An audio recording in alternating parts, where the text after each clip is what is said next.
ప్రస్తుత కాలంలో పుస్తకావిష్కరణ అనగానే అదొక అవుట్డేటెడ్ కాన్సెప్ట్గా ఆలోచన చేసే సందర్భం పెరుగుతున్న సోషల్ మీడియాలో ఈ మార్పులు చేర్పుల వల్ల.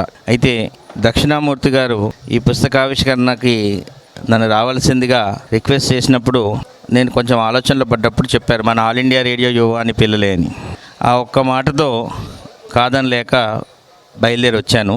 ఎందుకంటే ఒక నిబద్ధతకు, ఒక స్వచ్ఛతకు, ఒక వాక్ పటిమకు, ఒక భావ వ్యక్తీకరణకు ఆకాశవాణి కలామ తల్లి.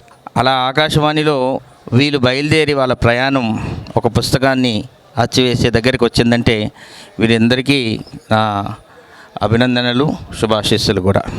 చిన్నప్పుడు అన్నప్రాసన చేసేటప్పుడు వాళ్ళకి 6 నెలల 6 రోజులకప్పుడు ముందు కలము, పుస్తకము, కత్తి అన్నీ పెడితే ఏది పట్టుకుంటాడో వీడని ఆ పెద్దలు వాళ్ళు పట్టుకునే దాన్ని బట్టి మురిసిపోతారు. తర్వాత వీడు ధనవంతుడు అవుతాడనో, విద్యావంతుడు అవుతాడనో అలా అని. అయితే ఎంత పెద్ద మహానదిగా మారినా దాని ఉనికి ఒక చిన్న స్ప్రింగ్, ఒక ఊట దగ్గర నుంచి మొదలవుతుంది.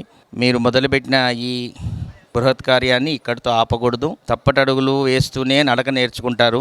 ఏ సభలో ఎంతమంది వచ్చారనేది కాదు, మీ మీద మీకు నమ్మకం పెట్టుకొని, మీ కలం మీద మీరు విశ్వాసంతో మీరు వ్యక్తం చేయాల్సిన భావం పట్ల ఒక స్వచ్ఛత, ఒక నిబద్ధత.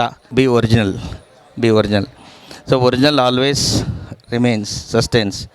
సో ఇవాళ ఎంతమంది ఉన్నారని కాదు, రేపటి మీ రచనలు, మీ భావాత్మకత, మీ కవిత కూడా ప్రపంచాన్ని, అందరినీ ఉత్తేజపరిచే విధంగా, వాళ్ళందరినీ ప్రభావితం చేసే విధంగా ఉండాలని కోరుకుంటూ